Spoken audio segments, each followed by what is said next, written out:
네, 여러분 안녕하세요. 약간 소리가 좀 울리는 것 같은데요. 예, 그래도 뭐 이렇게 긴 시간 아니니까 우리 같이 문제 풀어보도록 합시다. 아, 그 3차 퀴즈는 일단 이렇게 이제 주관식도 있고 객관식도 있는데 이제 3차 퀴즈 낼 때는 객관식으로 나가고 여러분 이제 숙제는 과제는 주관식, 객관식 뭐 이렇게 혼용해서 봤습니다. 먼저 1번부터 보도록 하죠.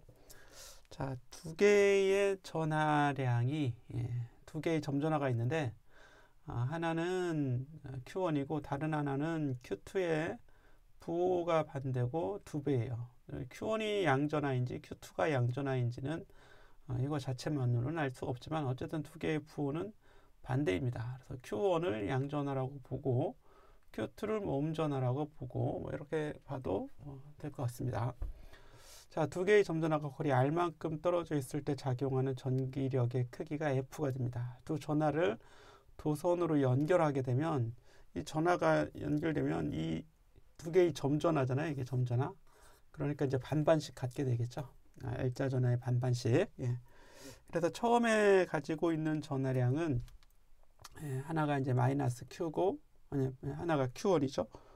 Q1이고 이게 Q1 그리고 다른 하나가 있고 다른 하나가 이거의 두 배가 되는 전하 크기 마이너스 2Q1 이렇게 됐던 거잖아요. 그래서 거리가 R이 되는데 나중에는 어떻게 돼요? 이게 어떻게 바뀌어요? 나중에는 아래에 좀 여기다 한번 써보죠. 이 두 개를 더하면 마이너스 Q1이잖아요. 예, 그렇죠. 이걸 반씩 갖고 가는 거죠. 그래서 2분의 마이너스 Q1 또 2분의 마이너스 Q1 그러고 이 둘은 이제 같은 전하이기 때문에 서로 이제 밀어냅니다. 처음에는 끌어당기는 힘이었고 나중에는 서로 밀어내게 되는 거죠. 거리는 이제 같은 거리를 계속 유지하고 있는 겁니다. 예. 어쨌든 힘의 크기는 전하량의 곱에 비례하는 거죠. 여기 이제 Q1이 있고 이 Q1이 있으니까 두 개를 곱하면 마이너스 2 Q1의 제곱 이런 크기가 되는 거죠. 물론 여기 거리의 제곱분에 쿨롱 상수 K를 이렇게 이제 곱해줘야죠. 자, 그런데 아래 그림 같은 경우는 K 곱하기 거리는 똑같고 전하가 이제 2분의 이렇게 돼 있으니까 4분의 Q1 제곱 이렇게 되겠죠. 그럼 이게 이제 F였단 말이에요, 처음에. 그럼 이거는 앞에 이제 2가 있어요. 얘는 4분의 1이 있어요. 그러니까 8분의 F가 돼야겠죠. 힘의 크기로 보자면 8분의 F가 된다. 그래서 세기만 구해봐라 그랬으니까 얘들의 크기만 구하는 거고 만약에 부호를 구해라 어떤 전하가 받는 부호를 구해라 그러면 부호도 이제 방향도 반대로 돼야겠죠. 답은 8분의 F가 되는 걸 알 수 있습니다. 자, 이렇게 해서 여러분들이 잘 정리를 해보시면 되겠고요. 두 번째 문제 보도록 하겠습니다. 다음 중 전기력에 대한 설명으로 맞지 않는 것. 전기력선이죠. 전기력선. 음전화에서 시작되어 양전화에서 끝난다. 1번에서 벌써 확 틀려버렸네요. 나머지 우리 양에서 시작해서 음에서 끝나는 거지. 그렇죠? 자, 전화 주위 공간의 전기장의 크기와 방향을 추정할 수 있다. 그렇죠. 이제 전기력선은 바로 전기장의 방향이 됩니다. 전기력선의 접선 방향이 전기장의 방향이 되고 전기장의 크기를 추정할 수 있다. 이거는 약간 좀 1번이 너무 많이 틀려 있기 때문에 2번은 크기를 추정한다는 얘기는 상대적인 크기를 추정하는 겁니다. 어디가 어디보다 더 크냐 작으냐 이 정도만 알 수 있는 거지 크기 자체를 알 수는 없는 겁니다. 그래서 추정할 수 있다 해서 여기 방향은 확실한 거고 크기는 상대적인 추정을 할 수 있다. 3번에 전기력선의 밀도가 높은 곳일수록 전기장의 세기가 크다. 이렇게 추정하는 거죠. 상대적으로. 4번에 단위 시험 전하에 작용하는 시험 전하에 작용하는 힘이 전기장의 세기가 된다. 그래서 F는 우리가 Q2가 되잖아요. 그렇죠? 따라서 E는 Q분의 F가 되죠. 그래서 1쿨롱당 작용하는 힘 단위가 바로 뉴턴 퍼 쿨롱이 전기장이 되는 거죠. 이건 이제 단위입니다. 자, 3번에 이 마이크로 쿨롱의 점전하에 작용하는 힘이 10 마이크로 뉴턴입니다. 그러면 이게 이제 바로 여기 단위 시험 전화, 단위 전화가 아니죠. 여기서는 그냥 시험 전화죠. 예. 단위 전화라고 하는 거 1쿨롱이라는 얘기입니다. 그렇죠? 예. 여기는 이 마이크로 쿨롱에 작용하는 힘이 10 마이크로 뉴턴이에요. 그럼 이 위치에서의 전기장이 바로 Q분의 F가 되는 거죠. 여기다 놓고 계산해 보면 Q가 2 마이크로 쿨롱이고 F는 10 마이크로 뉴턴이죠.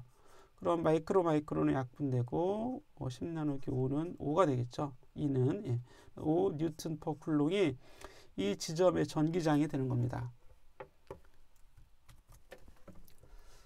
네, 이렇게 이제 전기장이 구해졌습니다. 그렇죠?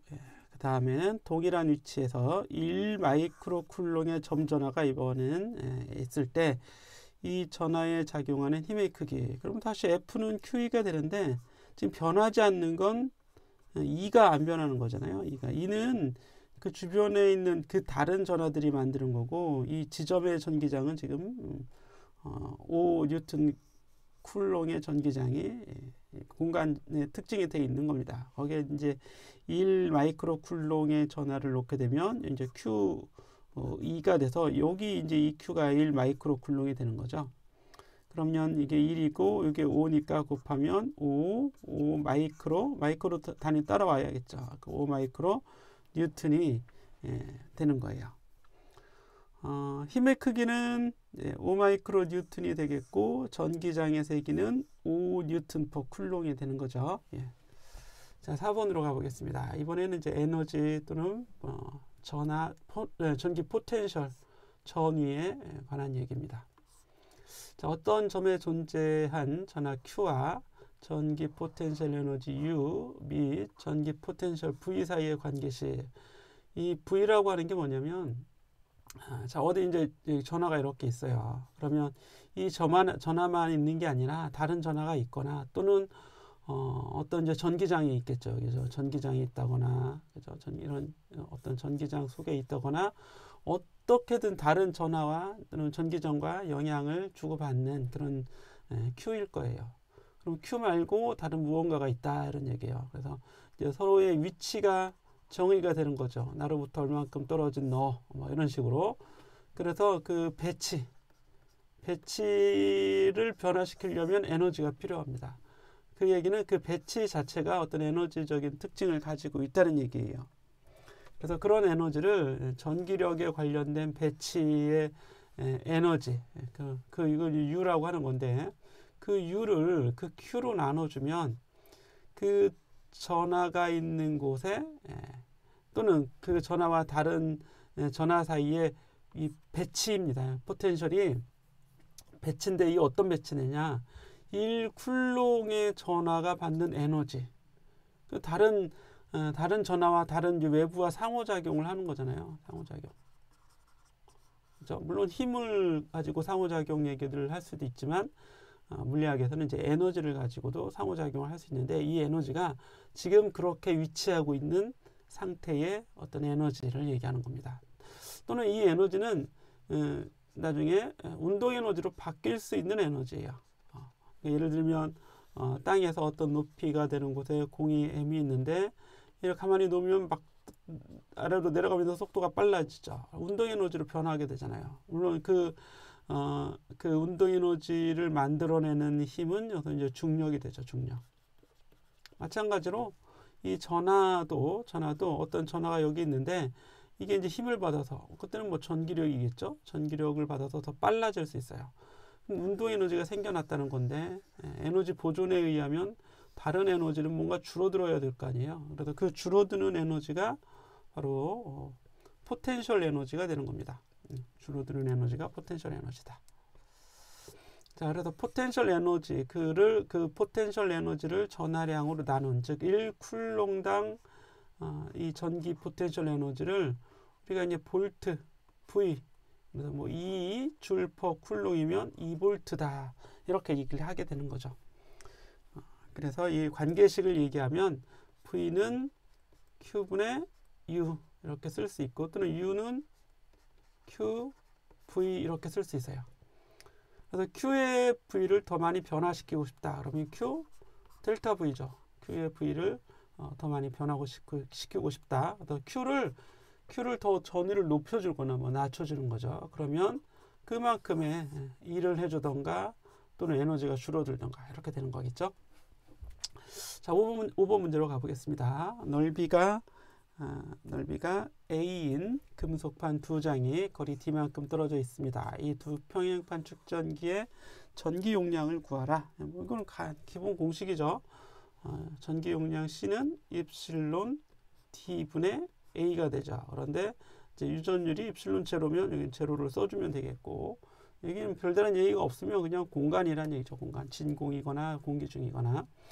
이렇게 될 수 있는 건 이제 평행판 축전기, 이렇게 이제 두 장의 평행판 축전기가 있을 때, 두 장으로 이루어진, 여기 이제 전압을 걸면 여기 전하가 쌓이겠죠. 한쪽에 양전하, 한쪽에 음전하. 그랬을 때 이 전하량을 1볼트당 얼마나 만들어냈는가, 채워 넣는가, 1볼트마다 몇 쿨롱의 전하를 여기 이제 쌓았는가가 바로 이 전기 용량이 되는 거고, 이 V는 ED가 되잖아요. ED, 전기장하고 요 거리, 여기 이제 D가 되고, 요 사이의 전기장이 이제 E가 되는 거죠. E.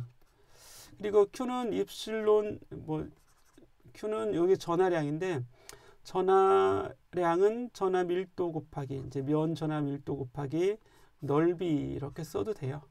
그렇죠? 네, 이렇게 되는 식이고, 이 시그마 나누기 2가 입실론 제로가 되는 겁니다. 입실론 제로 D분의 A가 되도록 이렇게 돼 있어요. 이 시그마라고 하는 건 넓이당 전하가 되는 거죠. 넓이당 전하 Q. 예. 그래서 이 시그마가 입실론 제로 2예요. 예, 입실론 제로 2. 또는 전기장 자체가 입실론 제로분의 시그마입니다. 이 전기장이라는 게 입실론 제로분의 시그마가 돼서 어쨌든 이렇게 이제 식이 나오게 되는 거다. 이렇게 Q 나누기 V를 하게 되고, 이 둘 사이의 관계에서 약분할 거 약분해 주니까 넓이하고 간격으로 이렇게 나오게 되는 걸 알 수 있다.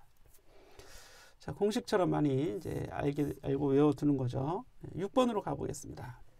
자, 2 마이크로 페럿.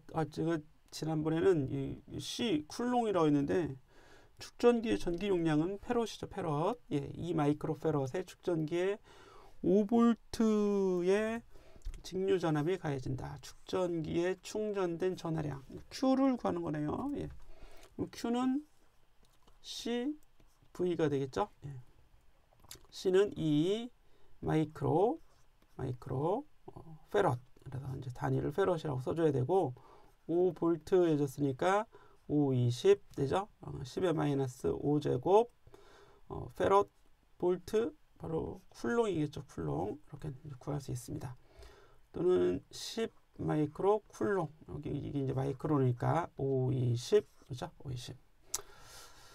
자, 10 마이크로, 이거는 마이크로. 자, 이렇게 되고, 이제 전기 포텐셜 에너지는 U라고 하자면 2분의 1 CV 제곱, 이렇게 바로 이제 C하고 V가 나와 있으니까 이렇게 해주면 되겠죠. 2분의 1 곱하기 2 곱하기 10의 마이너스 6. 마이크로라고 써도 됩니다. 곱하기 5 하면 2하고 약분돼서 5 마이크로, 단위는 이게 에너지잖아요. 5 마이크로 줄 되겠습니다. 자, 간단하죠. 공식들 잘 알아두시고 써먹으면 되겠습니다.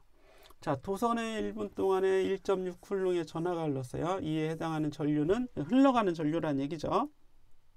사실 전하의 흐름이 곧 전류입니다. 그래서 I는 Q 나누기 T예요. Q 나누기 T.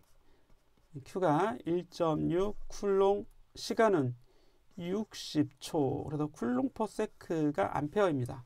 그 답은 60분의 1.6이에요. 60분의 그냥 60분의 1.6 쓰면 되죠. 그죠? 계산기로 계산하거나. 예. 그래서 60분의 1.6 암페어.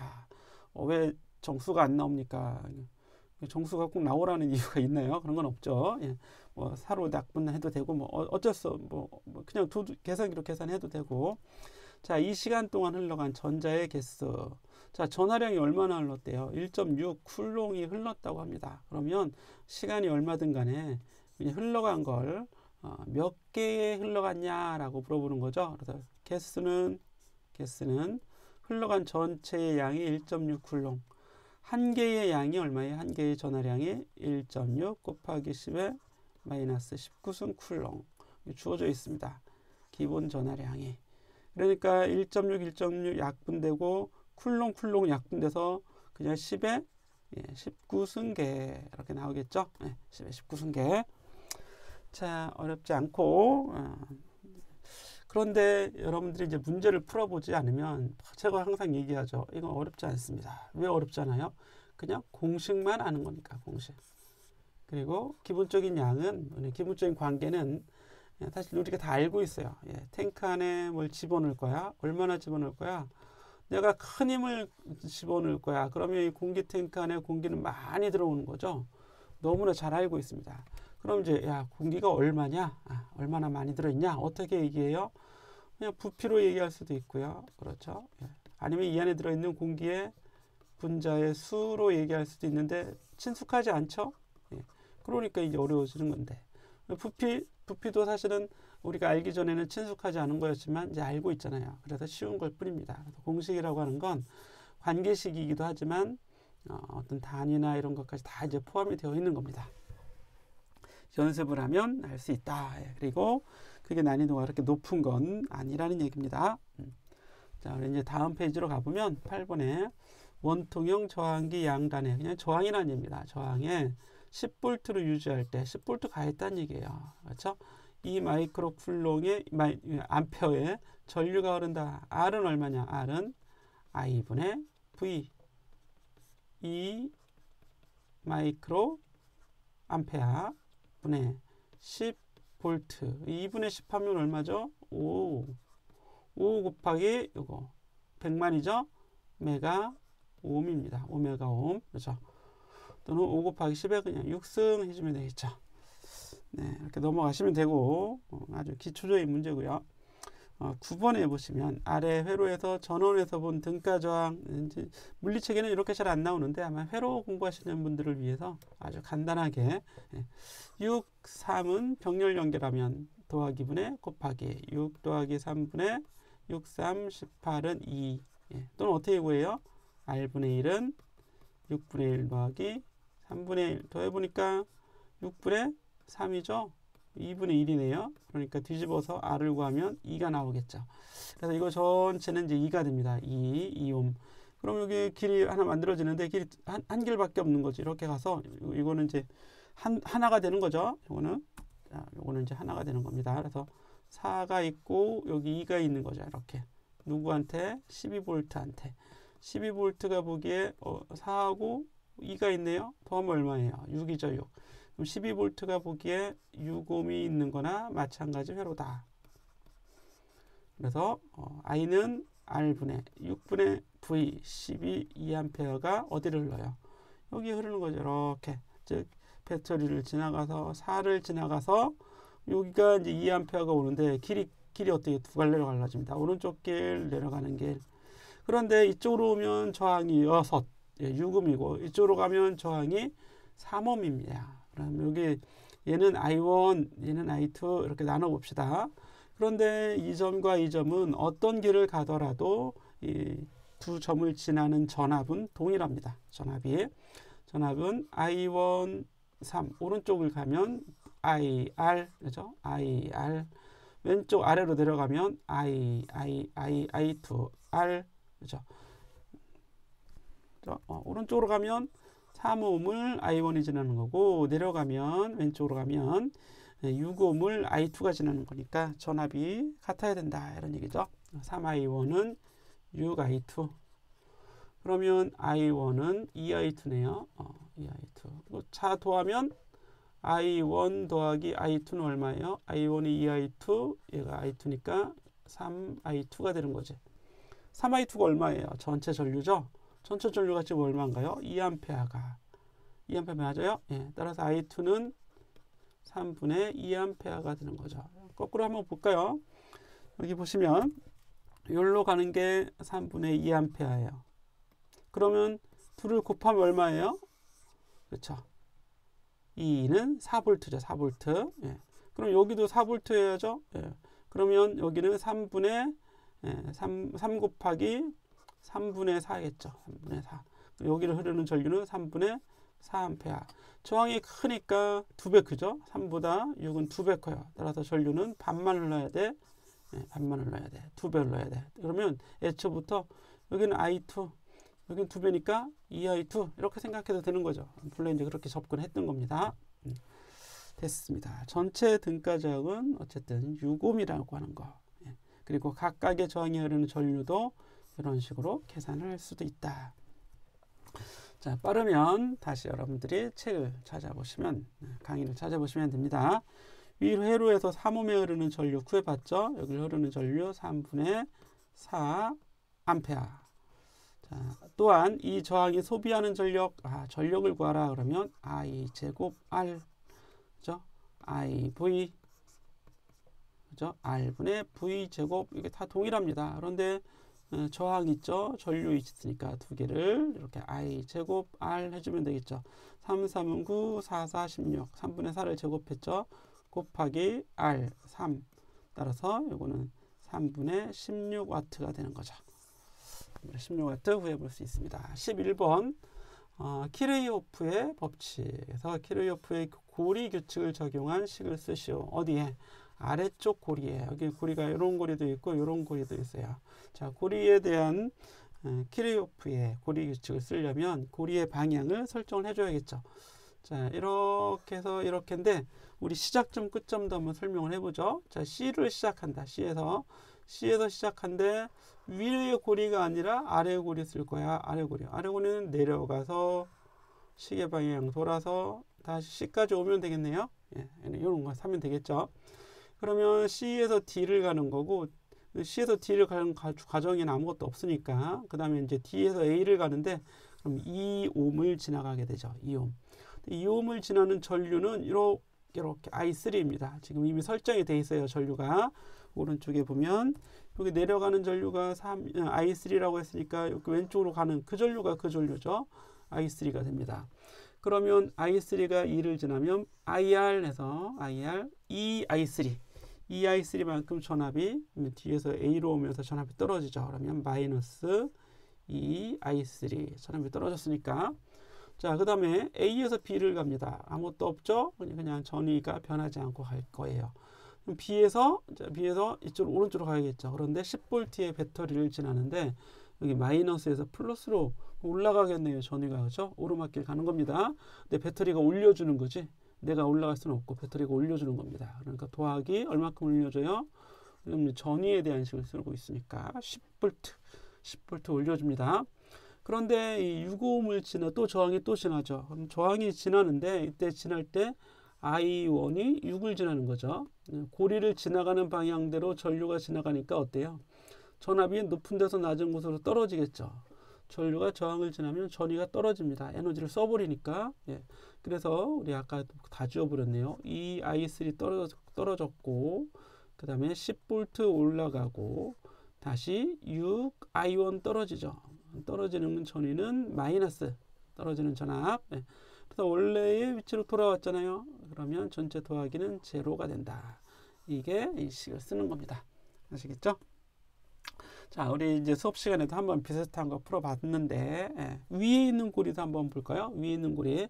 자, C에서 시계 방향으로 돌아서 다시 C로 오려고 해. 그러면 C1에서 먼저 6옴을 지나는데 자, I1이 전류가 이렇게 오른쪽으로 지나잖아요. 그러면 여기가 높고 낮으니까 높은 데서 낮은 곳으로 흘렀겠죠.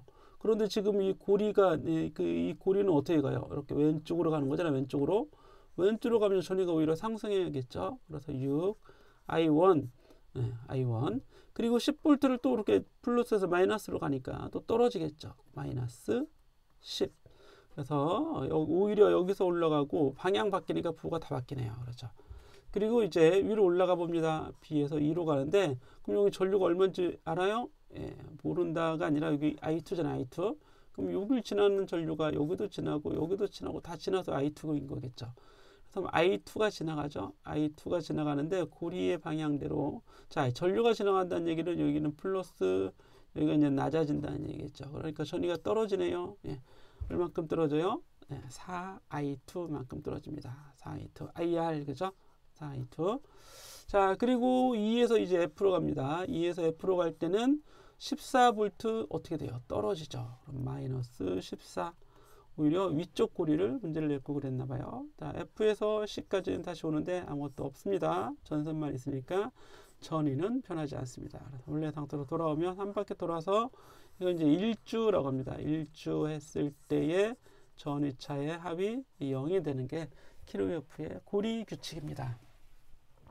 자, 어렵죠? 아래 고리는 쉬운데 괜히 이제 부 때문에 어려운 것 같아요. 자, 12번 문제 보도록 하겠습니다. 그림과 같이 슬릿의 오른쪽에는 지면을 들어가는 X 표시되어 있죠. 자기장이 형성이 되어 있습니다. 자기장의 색인 ET, 이 테슬라. 입자의 질량은 이 질량이 M은 10에 마이너스 10제곱킬로그램, 아주 가벼운 입자네요. 진입 속력은 10에 4, 전하량은 2. 입자는 양전항인가 음전항인가? 자, 어떻게 움직이는지 보면 되죠. 지금 들어가고 있어요. 이제 V입니다. 그런데 자기장 지면을 뚫고 들어가니까 V 곱하기, 자, 자기장 이렇게 들어간다 합시다. V 곱하기 P 하면 위로 힘을 받으면 양전하죠. 그죠? 그런데 위로 힘을 받아서 이렇게 반시계 방향으로 도는 게 아니라 시계 방향으로 돌았으니까 이거는 음전하. 그렇죠. 자기장 내에서 오는 놈의 반지름 90력 QV, 90력이 뭐예요? R분의 MV제곱. 무슨 힘이 90력 역할을 해주나요? 자기력이죠. F는 QVB, Q가 빗속에서 V로 움직이면 따라서 V를 구해보면 V 하나 약분돼서 V는 M분의 QBR 됩니다. QBR. 다 대입을 해보죠. M은 10에 마이너스 10제곱, Q는 2 마이크로, 예. B는 그냥 다시 2, R은 얼마예요? 자기장이 안 나와 있어요. 우리 V를 구하는 게 아니라 R을 구하는 거지. 미안합니다. 예. 정신 없어요. R은 QB분의 미안합니다. 이게 자꾸 R은 QB분의 MV. 자, Q는 다시 써보면 2 곱하기 10의 마이너스 6제곱, B는 2 테슬라, 질량은 10의 마이너스 10제곱, V는 10의 4제곱. 예. 그러면 이렇게 계산하면 10의 마이너스 6승이죠. 요거 10의 마이너스 6승이죠. 다 없어지네요. 예. 4분의 1m, 25cm. 이렇게 해서 구해볼 수 있습니다.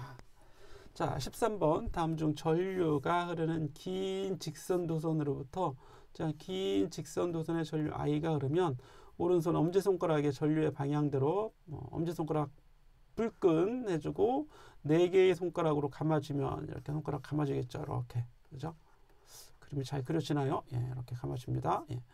그러면 이런 주위에 이렇게 자기장선이 있다. 자기력선이 있다. 어쨌든 거리 R인 점에서의 자기장의 세기는 여기 답이 나와 있습니다. 공식처럼 잘 알아두시고, 요거 본래 우리가 이제 암페어 법칙 하면 되는데 그렇게 좀 자세히는 안 했어요. 다음 중 길이가 L이고 감은 코일 수가 N인 솔레노이드 이렇게 생긴 거죠.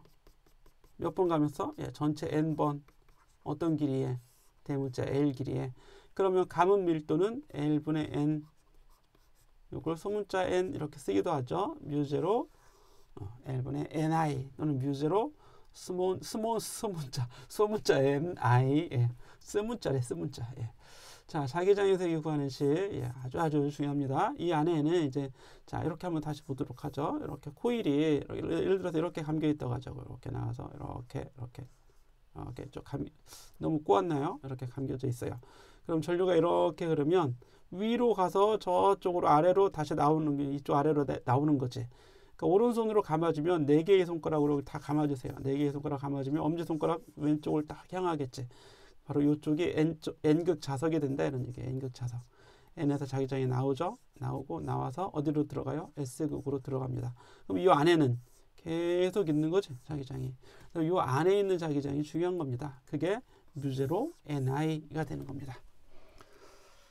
네, 15번 가보겠습니다. 거리가 1m 떨어져 있고 동일한 전류 1A가 흐르는 두 도선 사이에, 여기 도자 빠졌네요. 두 도선 사이에 단위 길이당 작용하는 자기력은 얼마인가? 본래 힘이라고 하는 건 인공폴은 ILB에서 온 거죠. 이렇게 이제 두 개의 도선이 둘 다 I가 흘러. 그럼 I는 주변에 자기장을 만들겠죠. 그럼 B야.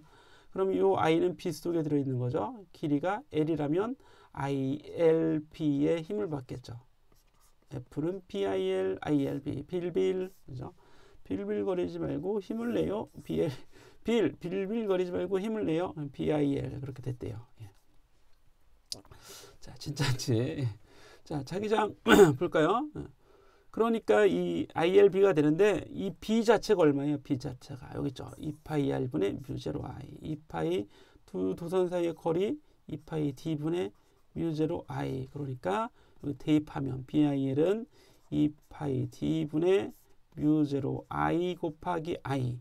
여기 I, 여기 I. 똑같은 전류라면 자, I 제곱 그리고 길이 L. 여기 L 있죠. L. 예, 이렇게 곱해줘야겠죠. 그러면 F를 구했는데 단위 길이당 힘 그러면 전체 힘을 길이로 나눠주면 이 단위가 뉴턴 퍼 미터로 나오게 되는 겁니다. 그렇죠? 예.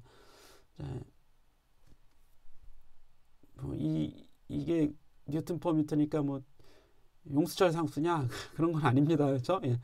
용수철은 늘리기 위해서 필요한 힘인 거고 이건 늘리기 위한 게 아니라 거리 1m마다 작용하는 힘이 얼마냐 이걸 이제 이 얘기죠. 자, 이랬더니 2파이 곱하기 d 거리 얼마예요? 두 도선 사이의 거리. 도선 사이의 거리는 1m죠. 그러니까 그냥 1 쓰면 되고 여기 이제 뮤제로가 들어가죠. 뮤제로. 그리스 문자의 뮤제로. 여기에 4파이 곱하기 10의 마이너스 7제곱이라고 주어져 있어요. 곱하기 i 제곱인데 i 1 그냥 1이죠. 제곱해도. 길이는 아까 L 했으니까 L을 여기 나눠준 거죠. 이렇게 이쪽으로 온 거죠. 이게 답이에요. 예. 계산해보면 2파이분의 4파이니까 2가 되고 10의 마이너스 7제곱 뉴턴이 남습니다.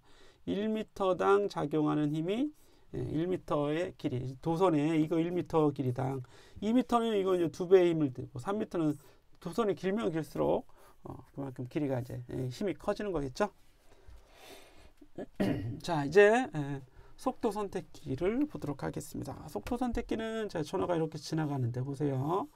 양전을 하면 아래쪽 방향으로 전기력 받겠죠. 하지만 이 자기장도 있어요. 자기장은 X표로 들어가는 자기장입니다. 그다음 V 곱하기 B 하면 이렇게 오른손 법칙에 대해서 위쪽으로 힘을 받겠죠.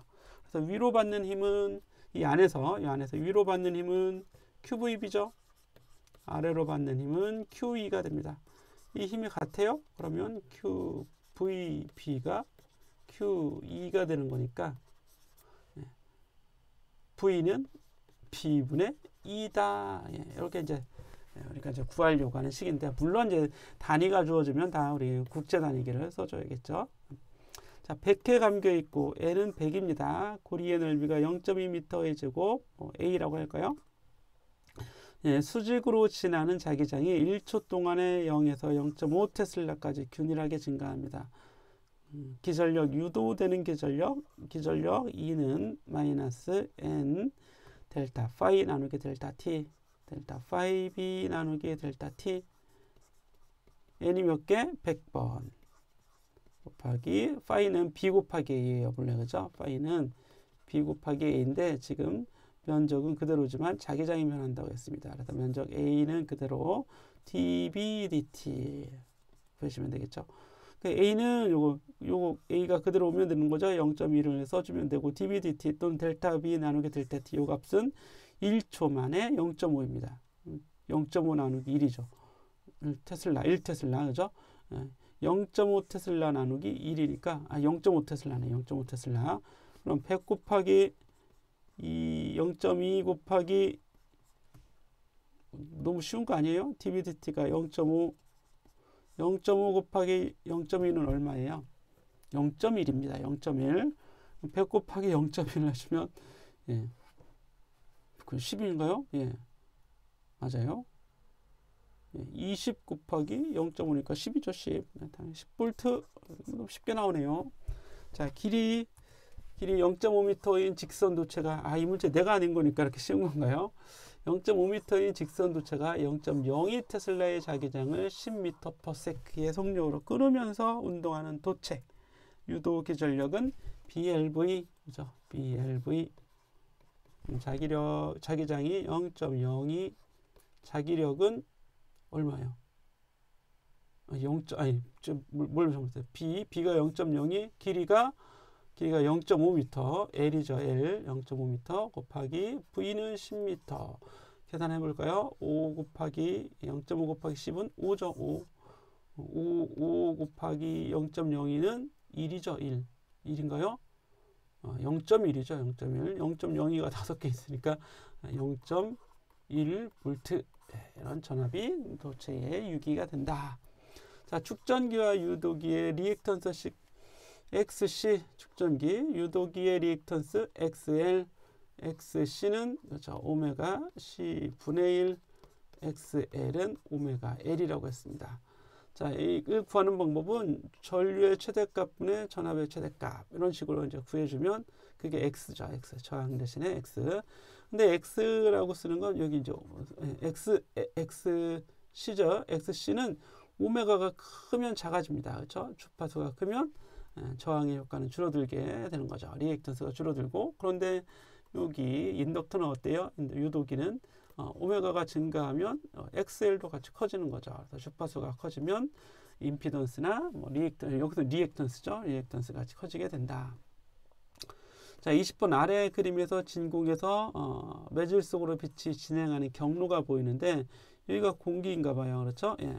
그런데 여기서 각이 I죠. 자, 물은 굴절률이 공기보다 큽니다. 그럼 굴절률이 크면 각은 작아진다. 그래서 R각이 I각보다 작은데요. 그 둘 사이에 이제 이 굴절하는 경우 슈넬의 법칙 또는 굴절의 법칙.